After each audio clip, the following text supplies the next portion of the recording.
During the decade from 2001 to 2011, for which we have the last census data, Bangalore grew by 48% in a decade. I would say the average citizen, their view really is I pay my taxes, I pay my bribes. Make the place work. You normally get involved with what makes you angry. If I think about it, the state of the civic infrastructure, the state of the public spaces actually makes me angry. There are many C's that ails us in government at one level. He said, sir, there is a failure. I bribe every day. And he said, my bribing is much more than what I did before. And it's ironic, I have heard people say, because I work a lot with the government system, I said, look, these raids that happen, isn't it an embarrassment or so much was found? He says, not at all. He says, for the person concerned, actually their prospects in the marriage market have improved. I always make the point that these are silos, these government agencies, designed to withstand a nuclear attack. What is going to save humanity are women. I mean, when I was running my firm, I had 7 people reporting to me. That's 6 of them were women. And I've seen repeatedly in my life that women are the differentiator and who can make the difference. The men have lost it. One of the key learnings I've had over 25 years, you can achieve a lot if you allow someone else to take the credit. Hello everyone, I am Dr. Ajay Kumar. I'll be doing frequently podcasts on various issues.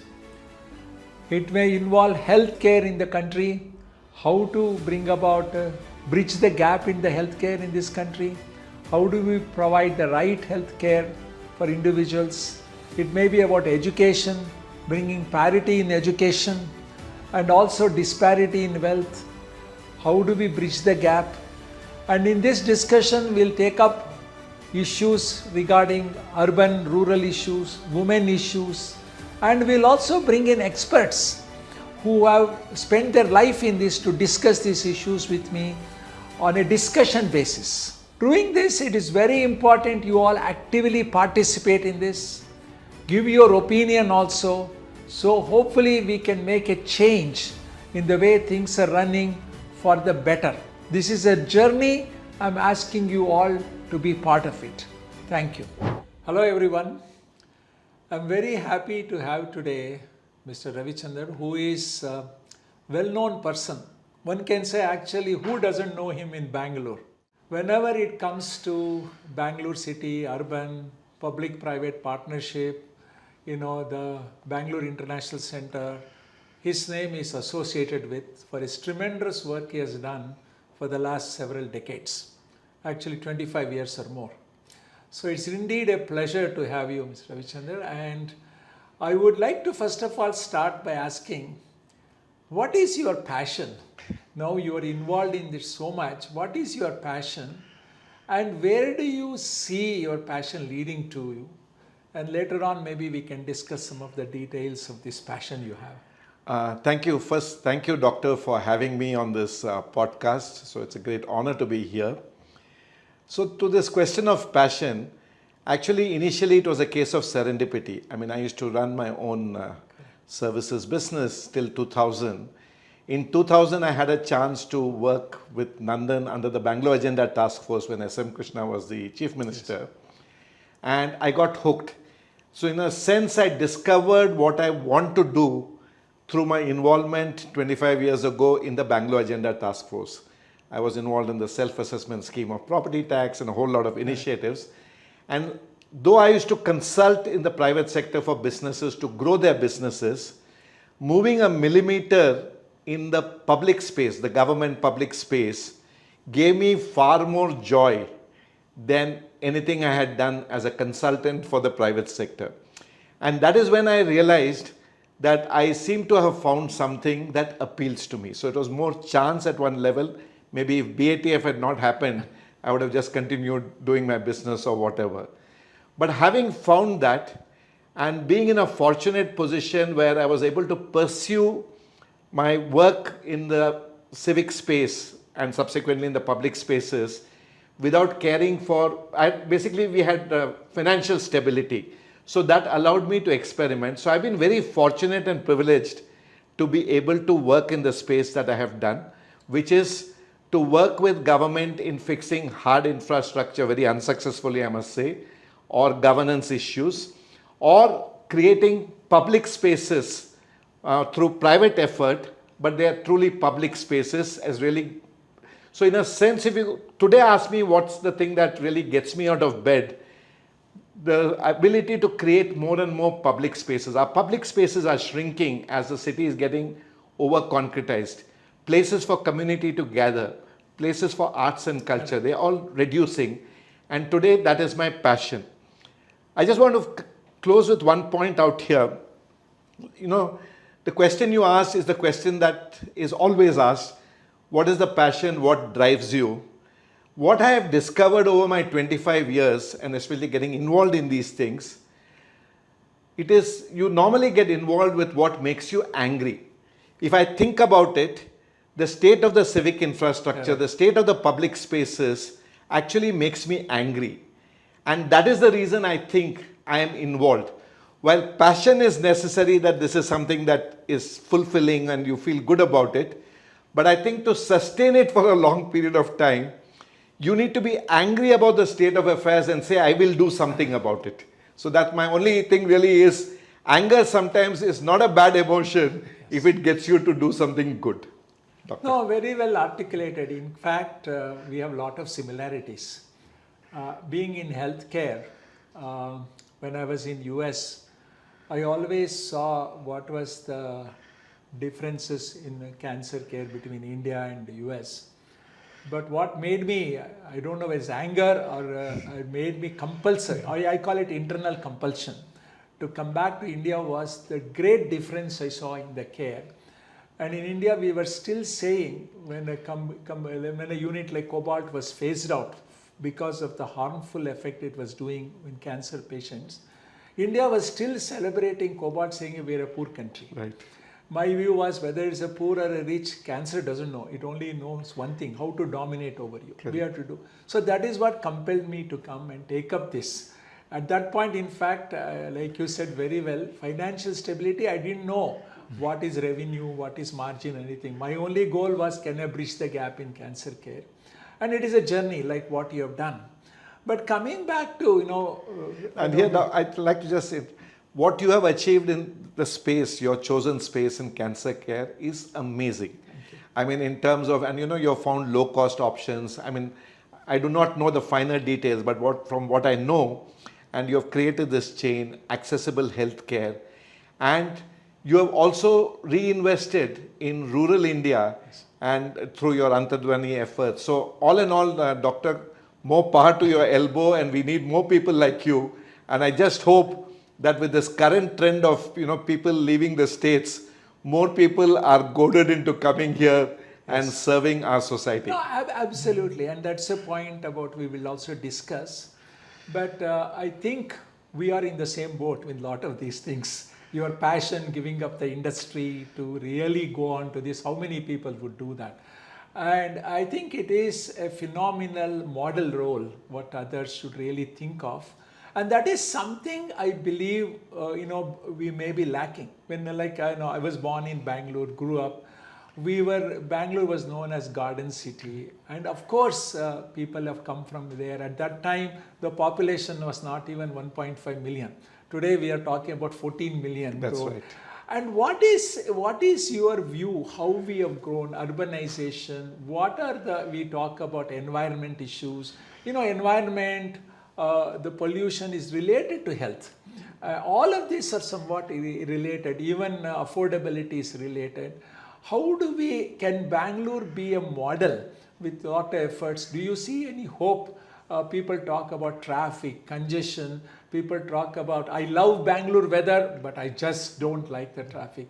Are there answers to this? Can we find, recently I was in Europe and you have been also, how they have been able to take a old city and reconfigure it to make it like a new part, old part, and pedestrians part, walking. And is it possible also to create so people don't congest in the center of the city? Can we put a tax on them so people use public transportation? I'm sure you have gone into the depth of it. It will be phenomenal to hear from you. Sure, Doctor. So first, in terms of how did we get to 2025 and the current traffic jam, the garbage problems, the pollution, the flooding, I mean, you name a problem, we have it.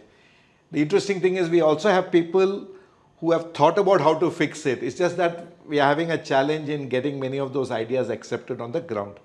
How did we get here?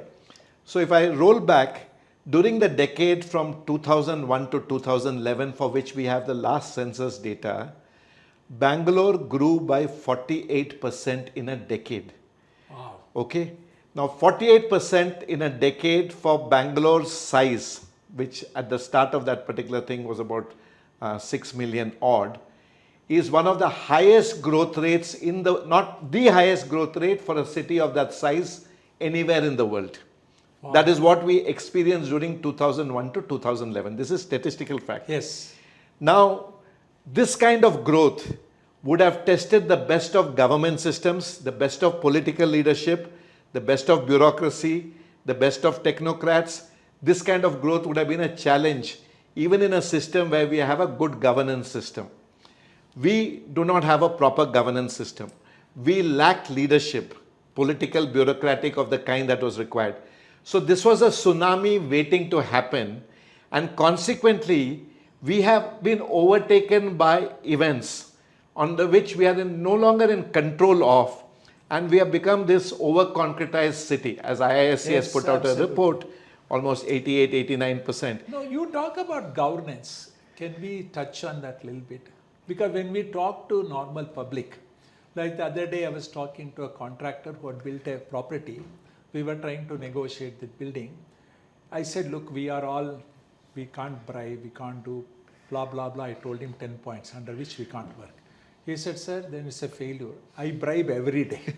And he said, my bribing is much more than what I did before. So the public perception is the reason Bangalore is not able to urban the traffic, roads, potholes, they blame everything on the corruption. Is it really true? Is the corruption to that extent coming in the way of development? And who are really responsible? And as we move forward, the indicators again among the public feedback, corruption is only worse. Is that really true, or is it a perception? Yeah. So since you use the C word, you're a doctor involved with cancer, so you brought corruption. To that I can add capacity, I can add commitment, I can add competence. There are many C's Correct. that ails us in government at one level. Corruption is rampant. It is the elephant in the room. In fact, the standard, I would say the average citizen, their view really is, I pay my taxes, I pay my bribes. Make the place work. Correct. The problem today, what is happening is, despite paying the taxes and the bribes, the system is not delivering. That is really the problem, and the heart of it goes down to governance at one level. And the governance really is, just to give you, to make it come alive, we always think BBMP is the problem. But when I think about my life, I think BBMP is less than 30% of my life. You want transport, BMTC, BMRCL outside of the BBMP remit.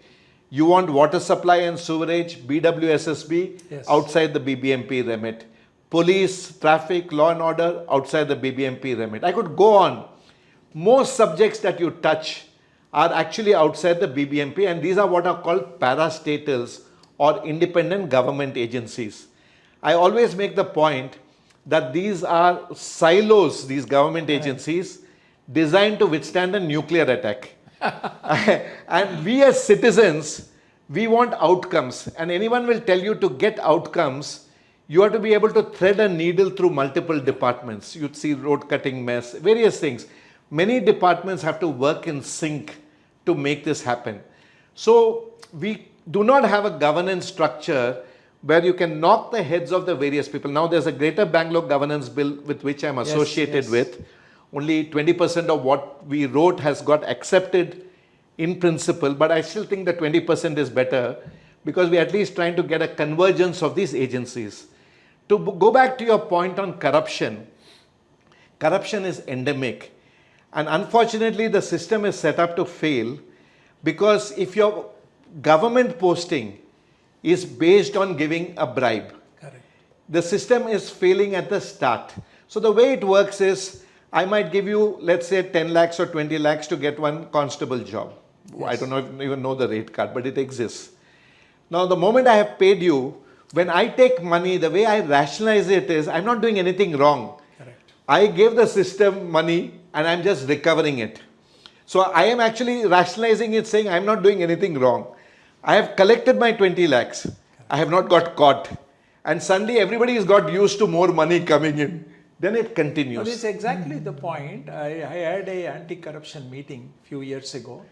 I had one of the famous contractors come and talk in front of it, and there were judges and everybody. He said, look, when I bribe, I am giving some money out of my profits.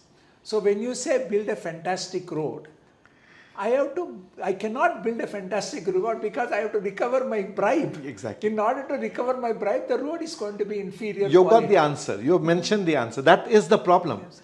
And the other question is, I always talk to some of my bureaucratic friends, and I asked them, look, it was like one day there was a bureaucrat who was organized a meeting for all the healthcare, IAS officer, health secretary. He was just a month before, he was metro secretary. Now the secretary is sitting there at the head of the table and teaching all of us about healthcare. So I asked him, look, last month you were metro expert, now you are healthcare expert. So this business of bureaucrats, IAS officers, is there an inherent problem itself? Should we have more technocrats who are expert, like you are expert in working on that? But the person who will ultimately decides could be an IAS officer or a politician who has no knowledge, who has got some vested interest, or he or she is going to be transferred in few years. Right. Is there a need for system to change? So this, in fact, I told one of my colleagues who was former chief secretary, should we have a system where they are trained and placed in it? Right. The reason they are transferred is because maybe of corruption or something. But since corruption is already rampant, that has not solved the issue. Correct. Should we relook at this and say, how do we create technocrats who will really have involved in city planning, urbanization, work with people like you to develop that? Even healthcare. We have a healthcare expert, healthcare secretary who is a decision maker, who has no knowledge about healthcare. So you have hit on one of the big problems. So the IAS as generalist and the transferable officer is definitely a huge problem. Yes. Because we are following the British era. In one lifetime it is not possible, and it is necessary for a certain kind of administrative thing. But increasingly, whether it be in the area of technology, healthcare, etc., specialization is the order of the day. Correct. And there is no way. Therefore, the IAS officer's skills have to become to be good listeners, to be humble that they do not know many things. They are there in power, but the ability to listen to others, etc., is really what's required. But by the time they grasp it, they're transferred. Agreed. But the problem is to do away with the IAS. I'm being pragmatic. Not going to happen in our lifetime. But why not? See, this IAS, ICS officers came from British era. Let us talk about the British looted the country for 200 years. At one time, we were 25% of the world GDP. Yes. We lost everything in 200 years. And we are still following the British constitution era, everything. Is it not a time to relook? Hey, in 70 years, we are here. Why is China so far ahead? What is the reason? Should we reorganize this bureaucracy? In fact, one IAS officer told me, I asked him, I confront people, why is this happening? He said, doctor, look at my house, big house. Look at the people working, helping me, 10 people here. So I would think I will give away. Exactly. You have to come and snatch it from me, he said. What is the answer? Before I come, it's the same thing. For example, people believe that city needs a mayor who's in charge of the city. But who has to give the powers to the mayor? The state government and the state system. Why will they give away the powers which is cutting their own legs? Not going to happen. The same is the challenge with IAS. A radical thought really is actually, I believe, if you want to be pragmatic in the current system, we need not just that technocrats are better than the IAS is not, I don't believe is the answer, because there is a way bureaucracy works, and that art of the bureaucracy is a challenge, especially when you're working on scale, rural, urban, etc. What you really need is an underlying administration system which keeps those wheels moving. One way is to look at the American system where the political leader bring their secretaries. Correct. The danger in that, because you're in health, in the US you now have Kennedy, who's the health secretary, who doesn't believe in vaccines and a whole lot of other things. So you run that risk, but you elected a political party, and that political party has a certain ideology in all these spaces that comes with the territory, and he will go when Trump's term is over. So there is some merit to say, and that way you actually bring committed officers who are committed to that particular political goal. Honestly, might be a better option with an underlying base system, which need not be the IAS, but there's an underlying admin. So I think the challenge for us, doctor, is the following. We need to recognize we are in a dysfunctional system. We must, that is the first thing, we have to look in the mirror and say, I am seeing imperfection. Correct. I am seeing dysfunctionality. And then got to figure out how can I get from dysfunctionality to functionality. This transformative, that this was here yesterday and tomorrow it's going to be all fixed, I don't think is going to work for India and given our political structure, etc. Ours is going to come through incrementalism unless we have a set of leaders who can be transformative. At this point of time, one doesn't see that on the horizon, and therefore we'll have to take what I call the North by Northwest syndrome. You know that you need to reach north, and you know that the easiest way to reach north is to fly north. But often you have to take detours, what I call the North by Northwest model of reaching where you need to reach, but willing to take detours. If you are pragmatic, it is possible. Otherwise, we can rail, the system doesn't work. But unless we have prescriptions for an alternative system and a political path to get the alternative system, political bureaucratic path to get the alternative system, it will just be cocktail conversation. But the unfortunate thing here is, like what I see in US, nearly 80% are income taxpayers. Yes. And each representative is worried about their constituency because they are paying income tax and demanding is the money used properly or not for certain things. Correct. Now in India, this is my view, I would like you to discuss. When it comes to income tax, personal income tax, only 2.5% are paying income tax. Correct. In that also there is a big gap, those who are high paying and all. So when I look at whatever I'm doing in Gundalpet and all that, we have interviewed nearly, I would say, 100,000 people. First of all, they don't know what is income tax. Second thing is, they don't. And the politicians say, what income tax? My constituency is non-income tax paying.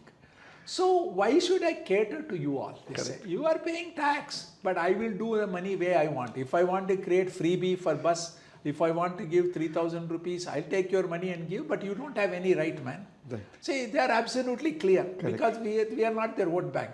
And hardly any of us also vote. That's another issue. You know, in Bangalore, only 40% or so vote. Because people who want a change creep. And once I was giving a talk to the doctors, I told them, look, doctors are also notorious for generating cash until recently, I don't know now. Stuff their pillows and not pay any income tax. Lot of doctors in private practice, not corporate, private, who make money cash. Maybe because they say, what is the money used for? And all. So I told them, if the road is bad, if you're not paying income tax, you don't have a right to say the road is bad because you're not fulfilling your duty. Right. Okay.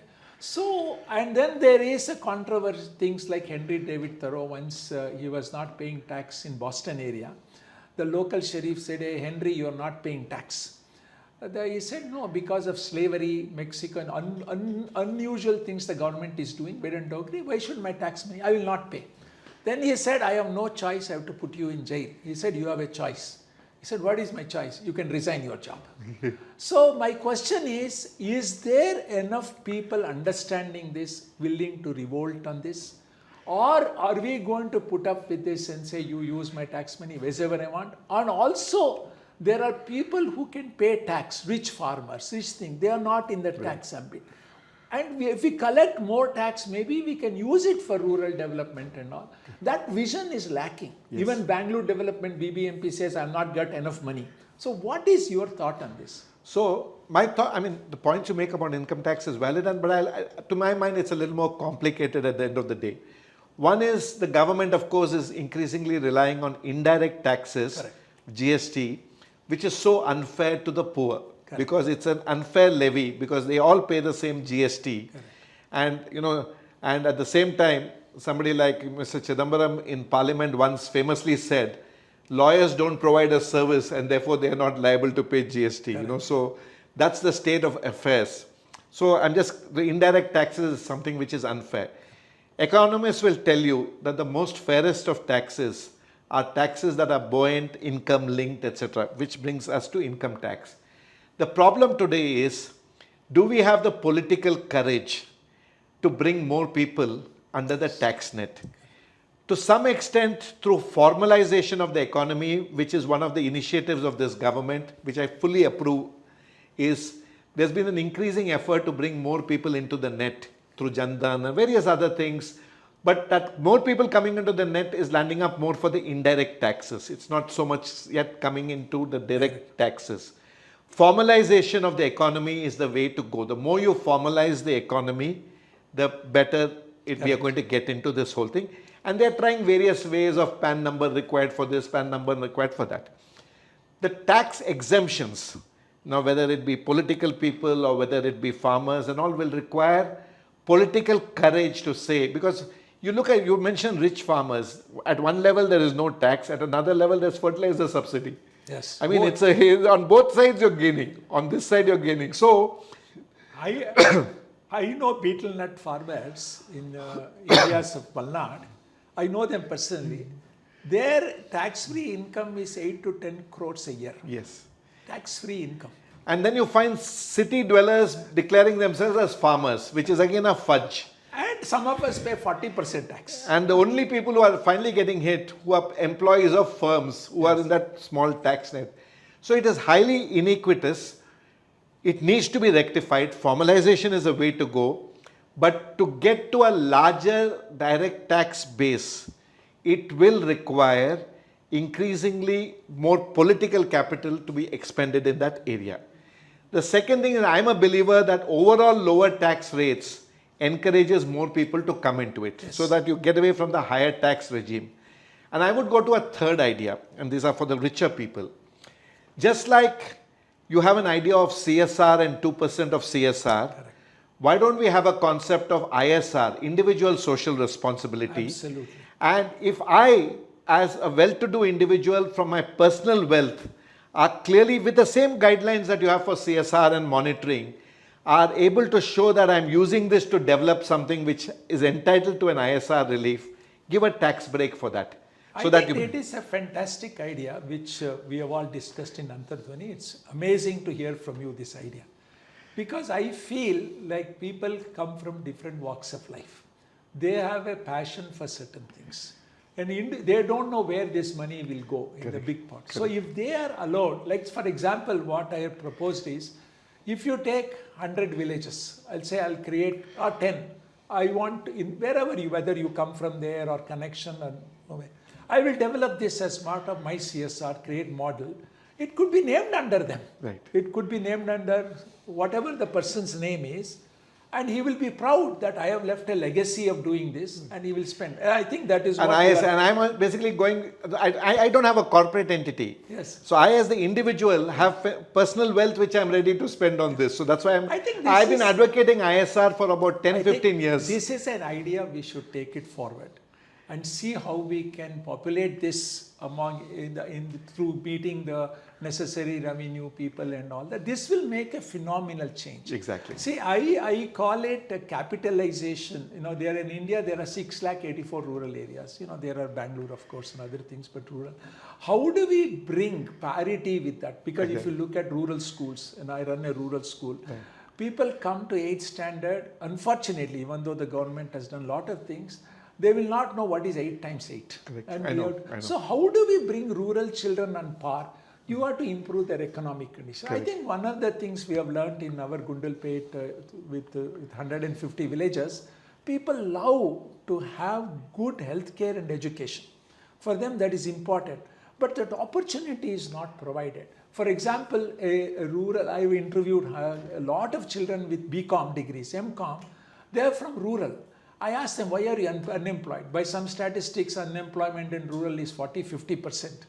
I asked them why. At one interview, 1,000 people came from all over, Shivamogga and all to me. I said, why are you here? No jobs. Because you got BCom, MCom degree. They said, nobody.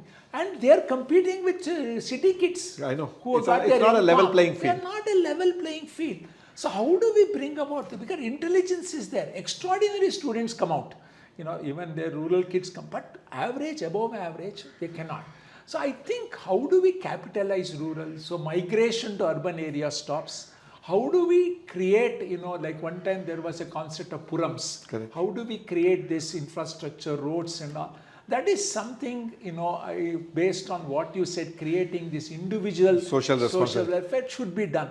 I think this is a great idea. We should take it forward. In fact, talking of ideas, there's another one I want to think, and I want to go back to our earlier discussion on corruption. It's also linked with money. In fact, am I learning, I designed the city's property tax, self-assessment scheme of property tax. Yes. It was based on an underlying principle, trust the citizen to tell the truth, rather than expecting a revenue officer to uncover a lie. Because the revenue officers used to take bribes, city used to get less money, people used to pay bribes and this thing. With self-assessment, it's a lot more transparent and the money you pay goes to the government. That's the idea. Therefore, you reduce discretion in the system as a way. So a radical idea even on corruption and bribes. Bribes is a reality. Why not decriminalize bribe giving like the Tatkal scheme, and pay a bribe to an officer, but that person has to report it in the income tax returns and pay 30% tax on it. Okay. How did it go? No, nobody is accepting it, but I'm too radical. So, but the point I'm trying to make is, today this whole thing is happening in a cash economy. Surface it to the formal economy, allow like a Tatkal scheme, and it is publicly known that I paid 1 lakh to get this thing done, but that 1 lakh is in that fellow's tax return and the government is getting 30%. I personally believe that eradicating corruption, because we don't have a concept of rule of law or this, you may have the odd cases. But let us talk about this corruption a little bit. You have been abroad, I lived there for 25 years. See, one of the things I noticed when early time is my children went to school and house registration and all, they would come home and register. Registration was considered a benefit to the society. Yes. So when I interviewed, I was on the school board. When I interviewed and talked, I like to really provoke people and ask questions. They said, why there is no corruption? There is corruption at high level. At level, because we take pride in not accepting bribe. See, one of the things we lack in our schools, college, education is, take pride about yourself, your country and you. If I take a bribe, you are demeaning yourself. How do we bring about this change? I think this generation may be lost. Can we look at the next generation? Can we initiate a lot of things at a different level, schools, colleges and all, to bring about this? I have done for example, during Anna Hazare's time, we did a big 5,000 people march in Gundalpet against bribe. Right. 5,000 women came and we wrote in the charter, we will not give bribes or do anything to anyone. Because people are ready. It needs somebody to a catalyst. What is your view? Even the India Against Corruption, there was such a groundswell of this thing. Of course, it gone died. So there's clearly that groundswell is there against. But can we bring pride to the next generation? So it has to be next generation. I'll tell you on this whole, I agree with you that we need to build pride. I work in a government agency which is known to be corrupt. How do I instill pride in the employees? Because they're known to be corrupt. I mean, I don't want to name agencies, but you know that the person is working there, you know the person is corrupt. And it's ironic, I've heard people say, because I work a lot with the government system, I said, look, these raids that happen, isn't it an embarrassment or so much was found? He says, not at all. He says, for the person concerned, actually their prospects in the marriage market have improved. Or, for that family, because they believe that actually they have a lot of wealth. So our standards have dropped so much that we are no longer ashamed of being raided or found. I mean, you now have a judge who is found with money. Ravichandar, is if children are taught, I believe children can talk to their parents about bribe, about corruption, and children could be a force. I agree with this totally. In fact, if you remember ages ago when we were young, there used to be a moral rearmament movement based, from Lonavala near Pune, there was this whole thing. And this Gandhi's thing, he was involved, Rajmohan Gandhi was involved in trying to get, it's like the good old civics classes, etc. Today, all of them, so the question really is, how do we mainstream it into mainline curriculum so that it becomes part of the children's DNA? If they see their parents dropping litter, they must point out saying this is not done. Correct. You take Japanese culture, it is ingrained in them, not only time. Japanese lost the World Cup football match, but they stayed back to clean the stadium of all the waste. And then they left the place. So, do you think before British era, was it ingrained in us? Because we talk about Nalanda, we talk big cities, wealth, even in the several books, even recently Golden Age India, and people have written about Silk Road, where they have talked highly about India. India was a model civilization.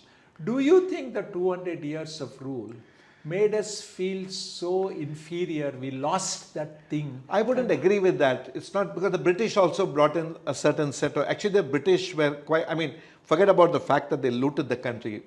Indisputable, and Sashi Tharoor and all have documented that significantly. Yes.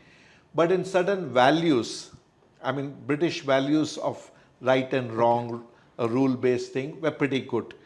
So I wouldn't put it at the British.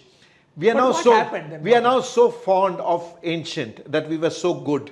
My question then to people today is, what stops you in becoming that today? Correct. We just want to talk about it, but not do anything. What is action. It? The problem is action is hard. Talk is cheap. Why? That's how we are like this only. See, when I see a cancer patient who was with let's say a breast cancer, two patients. One of them responds, same disease, same thing. One of them doesn't respond. What I teach my doctors and all, before you go to the next treatment, understand why. See, this why and what is very important. Why did the disease fail? Why did the cancer come back? Is it genomics? Is it something? Is it the not proper treatment? So in this scenario, what you brought up, why? What is the answer? I'll tell you why. We don't have role models.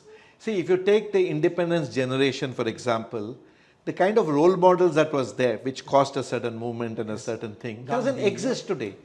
Today, when I look at should we do today, I know I might tell you that but you are a role model. No, I am not. I am an unknown role model. I'm just anonymously. We should make you a role model.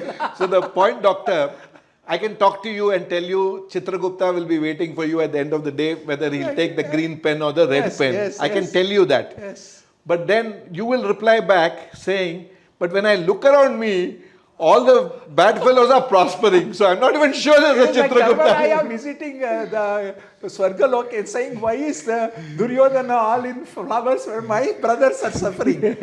So something similar. The problem really is, today we are seeing people who, in our moral compass, if I can call it, are not necessarily leading good lives, but are prospering. And then I say that this is the norm. This is the norm. The problem today, you look around us, you look at our leadership, there are people who in the leadership across the world where their personal families are gaining with the decisions that are being made. Now, if this is what I see, how do I go ahead and say, I must be Harishchandra like, it'll be one lecture, thou shalt not kill, but killing is happening. Thou shalt not maim, but maiming is happening. So my problem really is, we do not have role models, is to my mind the crux of the thing. We don't have credible leaders behind whom we can get in and say, this I agree with and I will change. But I fully agree with you, we have to make efforts at the school level across the board. The problem is the school dropout levels are so high, which is a different problem to solve. So in terms of this thing. No, I think this is a point which I feel has to be gone into depth, the why and why. Why are we not creating role models? Are we creating bad role models? The role model itself can be redefined. Exactly. Like you said, when we look at either the movie actors or cricketers and all, why IPL is get crowded is we always say so and so got so much money. So we are now becoming, the role models are based on their wealth. Exactly. Every day you open We are celebrating that. Economic Times, you say so and so has become the richest person in the world. So and so is the number of billionaires have increased in India. Those are becoming the role models rather than people like you, who are really given up a business and say I'm going to do this. And you are not that, the people don't get excited about it, that you are doing this job, this thing. I think that is another thing. And also the negativism. In today, we go after people who are doing good work and all. Whereas people who are shining, wealth has become a dictator. Is that a right assumption? Or it is a reasonably good assumption. And also media, TV, social media. I mean, you just take some of these influencers. I know this animal called the influencers on Insta, etc. There's nothing behind it except, projecting the right vibes and the aura, etc. And that has become if you talk the Gen Z language, that is all Sigma level. Now, what do you know of Sigma level? You and I, we know nothing. So what? And these are the people creating the aura in the space. So how do we counter this is the issue. See, what we are doing, what you are doing, what I may be doing and all, is it a drop in the ocean compared to this enormous force which is building? It is without a doubt a drop. See, what I have personally for myself, I have resolved for myself that I am not a scale solution provider. Within my own limitations and within the dysfunctionality of the system, I will be the best I can be. So that is my personal definition. People say what you're doing should be impacted on scale. I do. It is happening on scale. BIC is a scale project, or the Bangalore Lit Fest, but within a certain reasonable scale. But national impact. I personally believe that the way to go ahead is each have to do what they believe they need to do. So for example, I'm just an ordinary citizen, forget about what my involvement is, and I just see somebody littering. Just telling the person don't do it is good enough. Today what's happening, if I do that and that person will take offense with me, I could become a victim of road rage of a different kind for even trying to point this out. I used to believe this, but one of the revealing factors for me was this experiment in Gundalpet. Yes. We have taken thousands of women who we thought we can't change. Correct. But amazing transformation in 15-20 years. Yes. Still needs to be done work. But last election also we learned it is not transformed fully because they did not support certain things because of casteism and all. But now what we have done is we make memberships. They have to be members of this movement and follow the rules, for which they are taught, trained, even economically they get some benefits in terms of work skill development. Right. So is that something we feel, like I always feel, Mr. Ravichandran, like people say, in my next jam I will do this. But I believe, like when I left US, I always thought people would say, in the next jam maybe you can be an oncologist in India or do all this. I said, no, next jam, now only. I left the practice and came. Now, next jam is we think I should become activism in all over the country. I feel, why not now? We have enough time to do. So the issue is, while we make an impact, as you said, at a personal level, is it not time to spread this message across with the media, social media, so many things we have? You have fantastic ideas, like you brought up about the individual contribution. These ideas people are not looking. I also brought up an idea with some of the investment firms. Suppose there is a high net worth individual. He has put in, let us say, 100 crores. He expects a minimum 10% return. What I proposed is, when it goes beyond 10%, 10 to 12 can he contribute for this cause. After 12 he can take it. It's like the way the fund managers take, beyond that, beyond the hurdle rate. But the authorities give him a tax break, like you suggested. Can we work on some of these things, put together a task force, work on this, because there are enough people working in silos. And we feel we should create better awareness about it. So the thing that taking your Gundalpet, which is an amazing, and the concept of self-help groups have always worked. Yes. And the concept, I'm a great believer that what is going to save humanity are women. I mean, Yes. when I was running my firm, when it was a small firm, I had 7 people reporting to me. We were 40 people or something, and 7 direct reports. 6 of them were women. And I have seen repeatedly in my life that women are the differentiator and who can make the difference. The men have lost it. There was a And certain. women may be also less corrupt. I don't know. I don't want to generalize with them about being less corrupt. They are definitely a lot more efficient, a lot more, and they juggle many.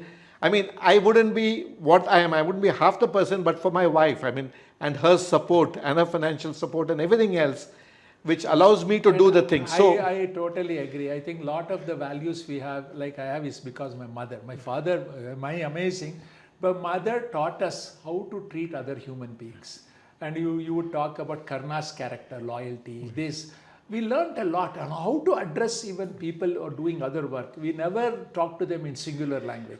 You should say, you should respect them. we need to push women more and more into leadership roles, not as tokenism. And today we don't have. But that is something which it is not there.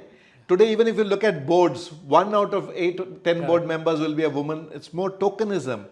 I personally believe that is one of the things that could change things significantly in terms of this thing.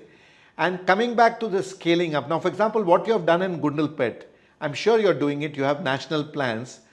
I believe that more people need to make their know-how as shareware, open source, and others can replicate on scale. Correct. And they don't even need to say, I learned from Gundalpet.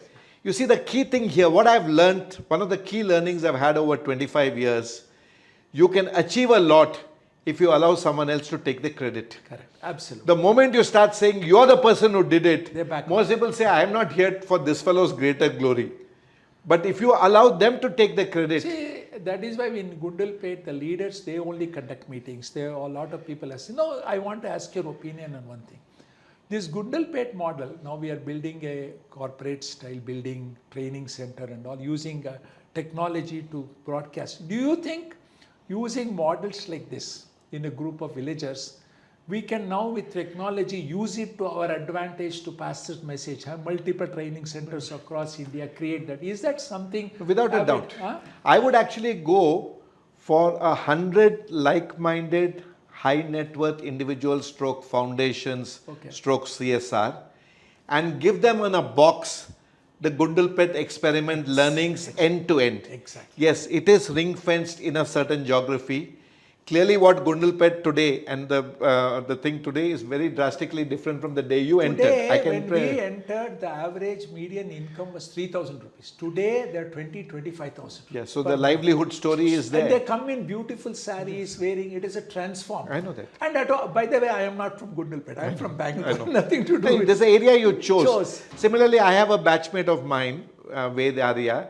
So he runs this NGO which creates rural entrepreneurs and just increasing livelihood. It could be milk dairy, this thing, it's a various variety of this thing, pomegranate growing, various things. He has shown it. The key I feel to my mind, ideally, even if you can create an independent third-party repository where ideas are tabled, where people can share, I would actually put one condition.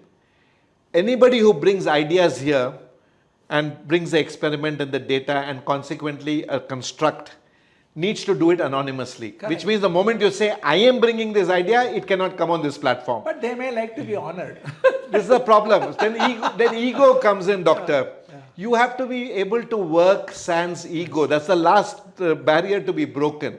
And my point really is, if we can actually create a repository of 150 ideas that have worked around the country, and they come anonymously and tell people, anybody, this is free share, you don't have to acknowledge anybody. Go ahead and use it because go forth and multiply. But we are not ready to do it. And today, for example, this whole thing, I mean, I have been involved in efforts, right now, for example, all those things that I am doing at a personal level, and this is a minor personal level, doesn't have my imprint. Right now, we have restored a 160-year-old building. We have spent money to restore it as a public space, Sabha. But it doesn't carry our name. But Mr. If you don't carry your name, how can you be a role model? No, but I don't want to be a role model. That is what I don't. I want people to ask, how did this happen? But people should know you No, are not doing. necessary. Not necessary, Doc. But- I want people to ask, how is Bangalore Literature Festival running for 13 years as a public festival? But It's a very contrarian model. Yes. The mainstream model is the credit model. not credit, but role model. No, but the problem is, you see it as role model. The others see it as a self-aggrandizement. I'm just being honest out We here. should not worry about others. No. But the point therefore is, are you more interested in the outcome, or are you more interested that I did it? I'm not talking about you. I'm just talking as a general I purpose. understand. The problem is, won't the outcome be better because the youth, youngsters look at you. There is a certain person like you, Ravichandar, who did this, gave up. Like we always talk about Gandhi, Nehru, who did all this. So doing that creates, there was a person like this who did it. Let me also give up my business and come. If they don't know your thing. So if you want change, behavioral change, Yes. the better thing is to use the current role model. So for example, if Rajinikanth is a current role model, where I would use Rajinikanth, I would actually do a video shoot of Rajinikanth visiting 5 houses of lorry drivers. I'm just giving a truck problem on the road. He would visit the houses of 5 drivers, and people are wondering why is he landed up here. And he lands up to the 5 houses of lorry drivers who stayed on the left of the road. And therefore, because you find that the slowest vehicles tend to drive on the right side of the road. Use Rajinikanth to convey a message that you could expect me to visit you if you stayed in your lane and allowed others to overtake us. I'm just giving that as an example. The same thing can go to health, can go to education. Use the role models of today, which are Virat Kohli and this thing, to convey the message. The story is not in the individual. The story is in using them to convey the message. So, if you can get a Virat Kohli to embrace the idea that this is how... It is almost like he's doing an ad for you. But a free ad. But a free ad in a funny manner. Because I'm just using the Rajinikanth as an example. I've always believed that ad people should spend their time with 5 or 10 social media ads of this kind, which can actually change. Today, our biggest challenge is behavioral science. We have to change mindsets and behaviors. But what happens is, what you say, if you take it, see, like you said, the other side of the will be, what is this Kohli or what is Rajnikant? They are all wealthy, they are all when they come and preach us, who are they to preach? They're not preaching. The They're moment your giving tone us is preachy is different. Whatever. No, it has to be light touch, humor, and definitely not preaching. No, it will See, for example, this is a role model, follow this is preaching. No, I agree. You see, I agree. It will have an impact. But I think a permanent impact will be to show ordinary people, ordinary walks of life, what they have done. But that is talking down to them. According to me, I have run into enough people who actually are role models. My Purna Karmika on my road, I really like her. In fact, we make it a point. One thing is on the association will call you. But when you see a Purna Karmika with a diligence that she actually does what a Purna Karmika is supposed to do, many of them don't. You suddenly find that you have a role model who is actually going back to the lower income households and living a decent, dignified life the way they are supposed to do. To me, that is, so it's contrarian to what you're pushing me to, so I would like to push back on the whole idea. That's the whole idea. I think the whole I idea personally feel anything that talks down, and I believe the other individual, I am a wiser person to convey something to him, I've lost the battle. I think how we talk is also important. If you don't talk down. But Doc, the bigger thing in my learning is being a good listener. Most of us are not good listeners. And I'm the biggest problem. My wife keeps telling me, you interject before the person can this thing. They say, just shut up and listen. Art of listening is very important. I personally feel the more we learn the listening art, society will be better. No, that's absolutely true. There is no question. Even in board meetings, others, where I see you are talking, trying to make a point, somebody else interjects immediately as you start. Sometimes you have to say, please hear me completely. Then don't make up your mind before you hear exactly. me. So and Doc, I want to tell something, one point which is on urban planning. I know it's coming off syllabus. You spoke about health. I've always held this view, and I want to use this platform. Those in power, we need to use the framework of vulnerability planning as a planning forum to fix the city? You asked about how do we fix the city. Today what we happen when it comes to the vulnerable, we feel they need protection. So, there's been a flood somewhere, they need protection. Something else has happened, they need protection, is how government tends to look at it. My belief is, if all planning is done for the most vulnerable in society, the rest of society will automatically benefit. And let me give you one or two examples. If we take health, the most vulnerable people in health in Bangalore were those who are living next to stormwater drains, those who are living next to landfills, those who are living a certain distance away from primary health centers of any kind. Correct. Now, if you want a vulnerability planning and you want to fix health, and of course there are pollution and other externality effects that are there, you have to have policies. Can I have a stormwater drain without sewerage so that the health in that stormwater drain area improves? Can I get away from my landfill model so that health problem gets solved? So we need to develop what I call a vulnerability framework.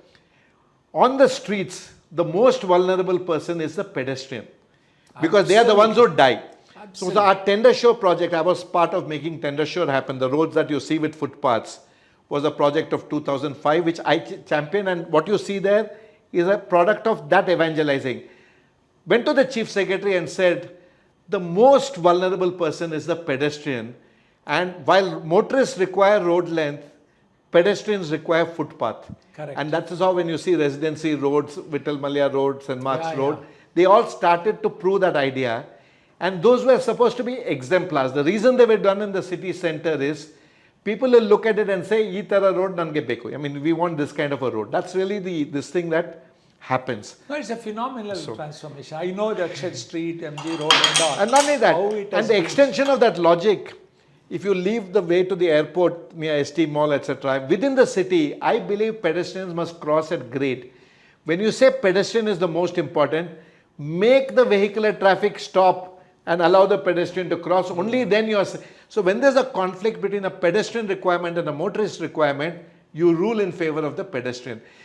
You don't, our maid servants, many of them just walk home. I mean, they need footpaths, they're vulnerable. You have a very important, and I am a very big proponent of that, trying to bring in traffic lights for pedestrians. And I also have a personal interest when we look at it, because my son, who was born in US, is here with us. He has a muscular dystrophy disease, where he was told he won't live beyond 16, but he is 35, he's in a wheelchair. The reason until recently he couldn't go out in Bangalore because of this. Now with what has happened in Church Street and all, he can go and have a cup of coffee, in fact, on his wheelchair. I know. I mean, what he's got as muscular dystrophy, I mean, I can't even, I'll tell you, for the first time in my life, this is my first week without my cast and 100% load on my leg. So 8 weeks I was grounded, 6 weeks and then 50% load and all that, the routine. This is my first thing of being grounded, wheelchair, I had to go somewhere. And though I've been involved in urban planning, etc., I realize how unfriendly the city is in terms of thing. And my first meeting was to go to the Vidhan Sauda, the seat of our city. And accessibility, there's one temporary thing that's been created, etc. It is so sad. And these are the invisibles. The people in wheelchairs are invisibles. Like you said, do one at a time. My son has converted about 15 restaurants to put a wheelchair. He calls them, talks to the manager. Fantastic. And say does, but it is one at a time. Fantastic. But like I said, drop in the ocean. But it is required. And many of us, either till, this personal experience of mine on disabled access, my outlook in the last 8 weeks has changed. It's despite being 25 years in this. Now when I go to a place, I'm looking at it, where's the disability access, which has happened because of this setback. Now talking about this, one of the other things we always brood about is the brain issue, the research, development, urban, rural, science, whatever it is. Why our best minds are going abroad? What is it? Why it is happening? There are various reasons. Recently, one of the Nobel laureates of Indian origin wrote... And so that they won't come back to India because of they don't come to India because of the filth, the roads, and not enough encouragement. It can never happen, he said. Anyway, I wrote back saying, I wrote on the media saying it's okay if you don't come, but at least we'll make sure our people don't go. Because people, you all went from India. He also went from India. So don't forget where you are from. You are from here. Your brilliance came from here. People today run Microsoft, Google, World Bank are all Indian born. So we have to be proud of what we are. And how do we come up with a system to retain them? Some people say the traffic, some people say the field. Like for example, headquarters in Bangalore is a huge place, 7,000. Beautiful, meticulous. But if you go driving to that, on that area, there is nothing but filth around it. Why don't you take up this project and clean? Yeah, we never thought about it. Every day you drive through filth to your building, but why don't you clean? So why is it we don't have that, and what can we do, in your view, to retain this kind of talent? So, to the last one on the Siemens example you mentioned, I always call it as private splendor, public squalor. Yes. The other day I went to a MNC on Outer Ring Road. Inside that, I could be anywhere in the world in that building. Moment you hit the reality of Main Street, the public squalor and the traffic hits you. Coming to the Nobel laureate whom I know, to his credit I must say, though he did make that they will not come because that's his view, and I don't totally disagree with his view that people may not come back. To his credit I must say, and I have been in a session, he is talking to rich Indian industrialists and philanthropists to spend money on science and an R&D culture.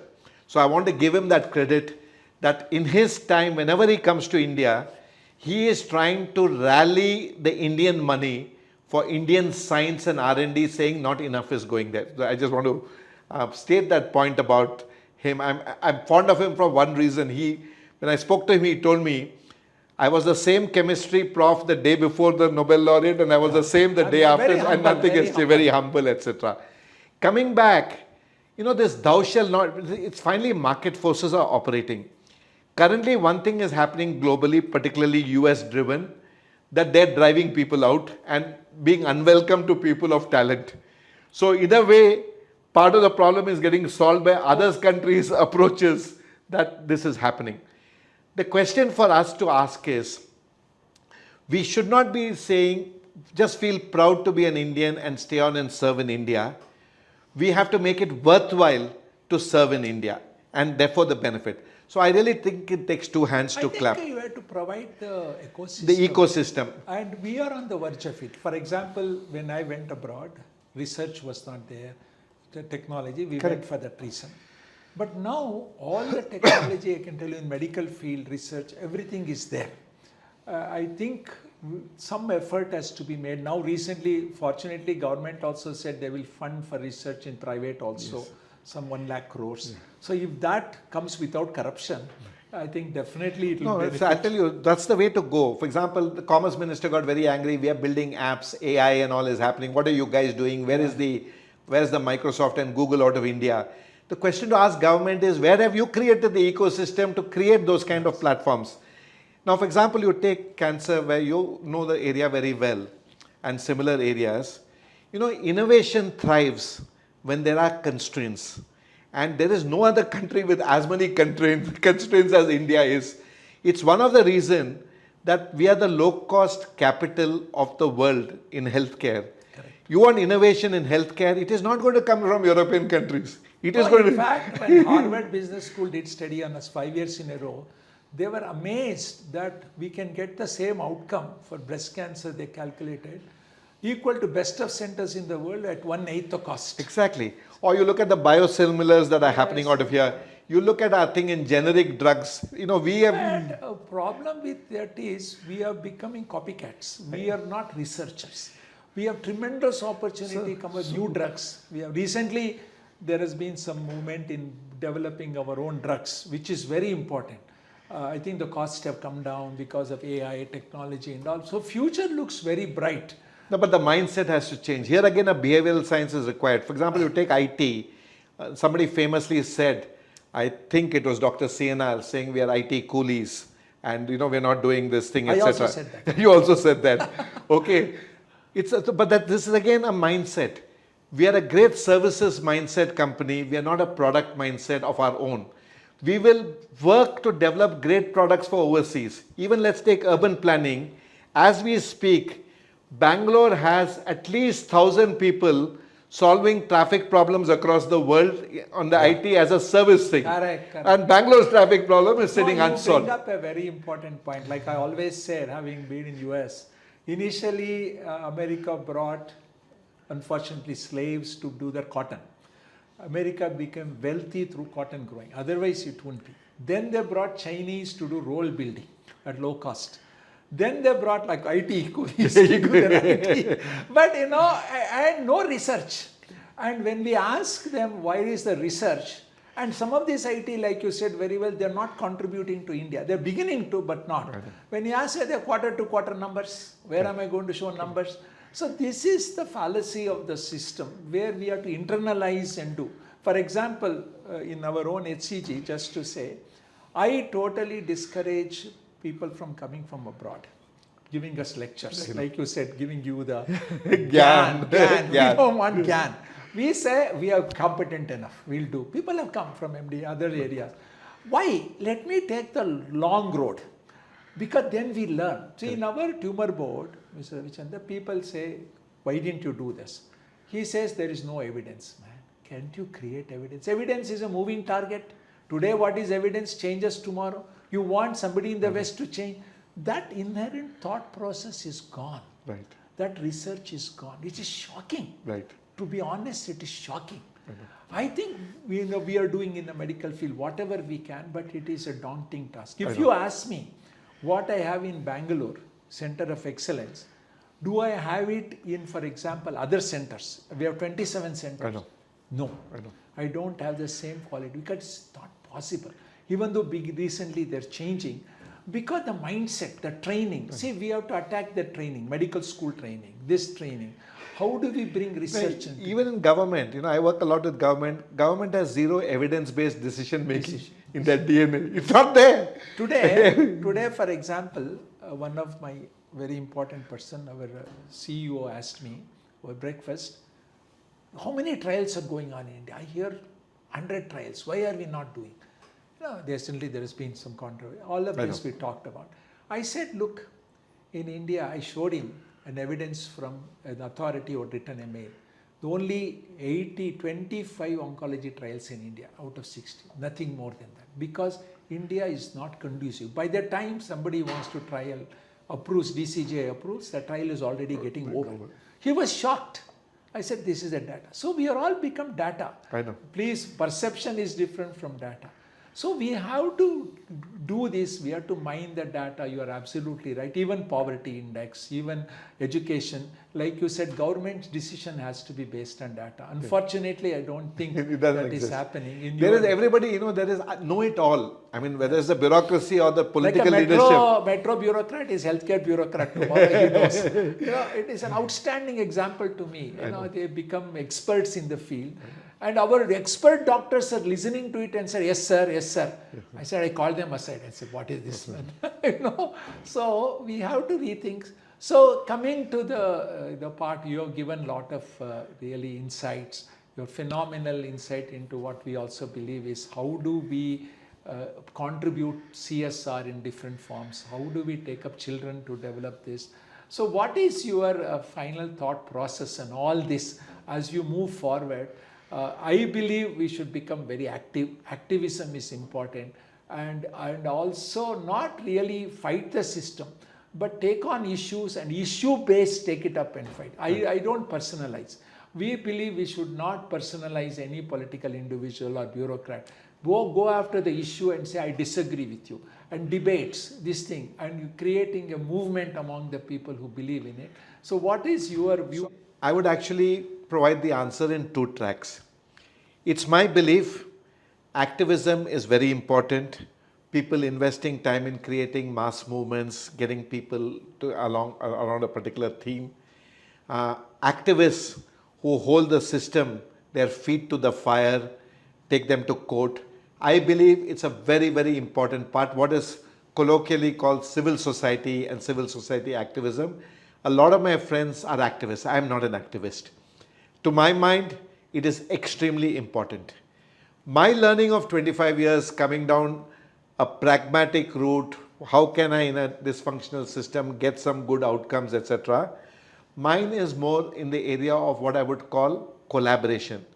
My belief is that you can achieve more change. And my experience is more in trying to get government to change some of the ways they do, that you're likely to achieve more change if you followed a few rules. That you went in and tried to do the change without a hidden agenda of your own. You didn't want something from the system.